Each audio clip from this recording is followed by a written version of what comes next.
بسم اللہ الرحمن الرحیم اللہم صلی علی محمد وعلی آل محمد۔ السلام علیکم ورحمۃ اللہ۔ تمام تعریفیں اللہ رب العالمین کے لیے جو تمام جہانوں کے پروردگار ہیں۔ بعد اللہ رب العزت کی تعریف کے لاکھوں کروڑوں درود و سلام بجانب خاتم النبیین حضرت محمد مصطفیٰ صلی اللہ علیہ وآلہ وسلم پر۔ اللہ رب العالمین کا بہت بڑا کرم کہ انہوں نے ہمیں اپنے محبوب خاتم النبیین حضرت محمد مصطفیٰ صلی اللہ علیہ وآلہ وسلم کا امتی بنایا۔ کتاب فضائل درود شریف میں حضرت فضالہ رضی اللہ تعالیٰ عنہ فرماتے ہیں، ایک مرتبہ حضور اقدس صلی اللہ علیہ وآلہ وسلم تشریف فرما تھے۔ ایک صحابی داخل ہوئے اور نماز پڑھی، پھر اللہم اغفر لی وارحمنی کے ساتھ دعا کی۔ حضور اقدس صلی اللہ علیہ وآلہ وسلم نے ارشاد فرمایا، او نمازی جلدی کر دی، جب تو نماز پڑھے تو اول تو اللہ جل شانہ کی حمد کر جیسا کہ اس کی شان کے مناسب ہے، پھر مجھ پر درود پڑھ، پھر دعا مانگ۔ حضرت فضالہ رضی اللہ تعالیٰ عنہ کہتے ہیں، پھر ایک اور صحابہ آئے، انہوں نے اول اللہ جل شانہ کی حمد کی اور حضور اقدس صلی اللہ علیہ وآلہ وسلم پر درود بھیجا۔ حضور صلی اللہ علیہ وآلہ وسلم نے ان صحاب سے یہ ارشاد فرمایا، اے نمازی اب دعا کر، تیری دعا قبول کی جائے گی۔ ترمذی، ابو داؤد، نسائی۔ یہ مضمون بھی بکثرت روایت میں ذکر کیا گیا ہے۔ علامہ سخاوی کہتے ہیں کہ درود شریف دعا کے اول میں، درمیان میں اور آخر میں ہونا چاہیے۔ علماء نے اس کے استحباب پر اتفاق نقل کیا ہے کہ دعا کی ابتدا اللہ تعالیٰ کی شان کی حمد و ثنا، پھر حضور اقدس صلی اللہ علیہ وآلہ وسلم پر درود سے ہونی چاہیے اور اسی طرح اسی پر ختم ہونی چاہیے۔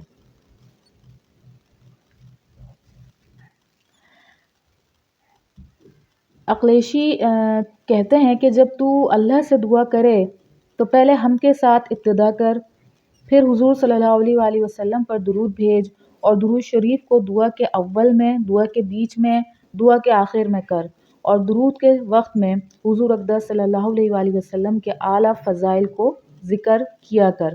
اس کی وجہ سے تو مستجابت دعوات بنے گا اور تیرے اور اس کے درمیان سے حجاب اڑ جائے گا۔ صلی اللہ علیہ وسلم تسلیما کثیرا کثیرا۔ حضرت جابر رضی اللہ تعالیٰ عنہ حضور اقدس صلی اللہ علیہ وآلہ وسلم کا ارشاد نقل کرتے ہیں کہ مجھ کو سوار کے پیالے کی طرح سے نہ بناؤ۔ صحابہ نے عرض کیا، یا رسول اللہ صلی اللہ علیہ وآلہ وسلم، سوار کے پیالے سے کیا مطلب؟ حضور صلی اللہ علیہ وآلہ وسلم نے فرمایا کہ مسافر اپنی حاجت سے فراغت پر برتن میں پانی ڈالتا ہے، اس کے بعد اس کو اگر پینے کی یا وضو کی ضرورت ہوتی ہے تو پیتا ہے یا وضو کرتا ہے، ورنہ پھینک دیتا ہے۔ مجھے اپنی دعا کے اول میں بھی یاد کیا کرو، وسط میں بھی، آخر میں بھی۔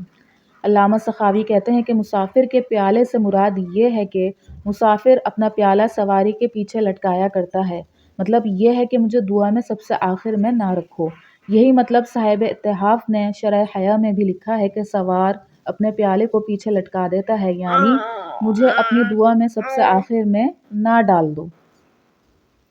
حضرت ابن مسعود رضی اللہ تعالیٰ عنہ سے نقل کیا گیا ہے کہ جب کوئی شخص اللہ سے کوئی چیز مانگنے کا ارادہ کرے تو اس کو چاہیے کہ اولاً اللہ تعالیٰ کی حمد و ثنا کے ساتھ ابتدا کرے، ایسی حمد و ثنا جو اس کے شایان شان ہوں، پھر نبی کریم صلی اللہ علیہ وآلہ وسلم پر درود بھیجے اور اس کے بعد دعا مانگے، پس اقرب ہے یہ کہ وہ کامیاب ہوگا اور مقصد کو پہنچے گا۔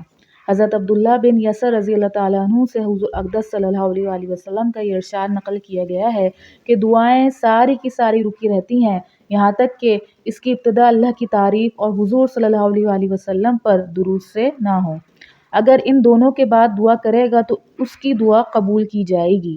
حضرت انس رضی اللہ تعالیٰ عنہ سے بھی حضور صلی اللہ علیہ وآلہ وسلم کا یہ ارشاد نقل کیا گیا ہے کہ ہر دعا رکی رہتی ہے یہاں تک کہ حضور اقدس صلی اللہ علیہ وآلہ وسلم پر درود بھیجے۔ حضرت علی کرم اللہ وجہہ سے حضور صلی اللہ علیہ وآلہ وسلم کا یہ ارشاد نقل کیا گیا ہے کہ تمہارا مجھ پہ درود پڑھنا تمہاری دعاؤں کی حفاظت کرنے والا ہے، تمہارے رب کی رضا کا سبب ہے۔ حضرت عمر رضی اللہ تعالیٰ عنہ فرماتے ہیں، مجھے یہ بتایا گیا ہے کہ دعا آسمان اور زمین کے درمیان معلق رہتی ہے، اوپر نہیں چڑھتی یہاں تک کہ حضور اقدس صلی اللہ علیہ وآلہ وسلم پر درود پڑھے۔ ایک دوسری حدیث میں یہ مضمون ان الفاظ سے ذکر کیا گیا ہے کہ دعا آسمان پر پہنچنے سے رکی رہتی ہے، اور کوئی دعا آسمان تک اس وقت تک نہیں پہنچتی جب تک کہ حضور صلی اللہ علیہ وسلم پر درود نہ بھیجا جائے۔ جب حضور صلی اللہ علیہ وسلم پر درود بھیجا جاتا ہے تب وہ آسمان پر پہنچتی ہے۔ حضرت عبداللہ بن عباس رضی اللہ تعالیٰ عنہ سے نقل کیا گیا ہے، جب تو دعا مانگا کرے تو اپنی دعا میں حضور صلی اللہ علیہ وسلم پر درود بھی شامل کیا کر، اس لیے کہ حضور اقدس صلی اللہ علیہ وسلم پر درود تو مقبول ہے ہی، اور اللہ جل شانہ کے کرم سے یہ بعید ہے کہ وہ کچھ کو قبول کرے اور کچھ کو رد کر دے۔ حضرت علی رضی اللہ تعالیٰ عنہ حضور اقدس صلی اللہ علیہ وسلم کا یہ ارشاد نقل کرتے ہیں، کوئی دعا ایسی نہیں ہے کہ جس میں اور اللہ کے درمیان حجاب نہ ہو، یہاں تک کہ حضور اقدس صلی اللہ علیہ وسلم پر درود بھیجے، بس جب وہ ایسا کرتا ہے تو وہ پردہ پھٹ جاتا ہے اور وہ دعا محل اجابت میں داخل ہو جاتی ہے، ورنہ لوٹا دی جاتی ہے۔ ابن عطا کہتے ہیں کہ دعا کے لیے کچھ ارکان ہیں اور کچھ پر ہیں اور کچھ اسباب ہیں اور کچھ اوقات ہیں۔ اگر ارکان کے موافق ہوتی ہے تو دعا قوی ہوتی ہے، اور پروں کے موافق ہوتی ہے تو آسمان پر اڑ جاتی ہے، اور اگر اپنے اوقات کے موافق ہوتی ہے تو فائز ہوتی ہے، اور اسباب کے موافق ہوتی ہے تو کامیاب ہوتی ہے۔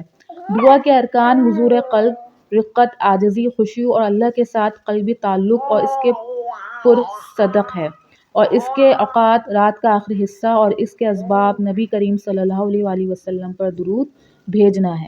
اور بھی متعدد احادیث میں یہ مضمون آیا ہے کہ دعا رکی رہتی ہے جب تک کہ حضور صلی اللہ علیہ وسلم پر درود نہ بھیجے جائے۔ اللہ پاک بات کو سمجھنے کی، اس پر عمل کرنے کی توفیق عطا فرمائیں۔ اپنے نبی خاتم النبیین حضرت محمد مصطفیٰ صلی اللہ علیہ وسلم کو پہچانیے، ان سے محبت کیجیے، ان سے اپنا رشتہ مضبوط کیجیے، اور خوب درود و سلام کا تحفہ بجانب خاتم النبیین حضرت محمد مصطفیٰ صلی اللہ علیہ وآلہ وسلم کی خدمت اطہر میں دل و جان سے پیش کیجیے۔ مجھے اپنی دعاؤں میں یاد رکھیے، تمام امت مسلمہ کو اپنی دعاؤں میں یاد رکھیے۔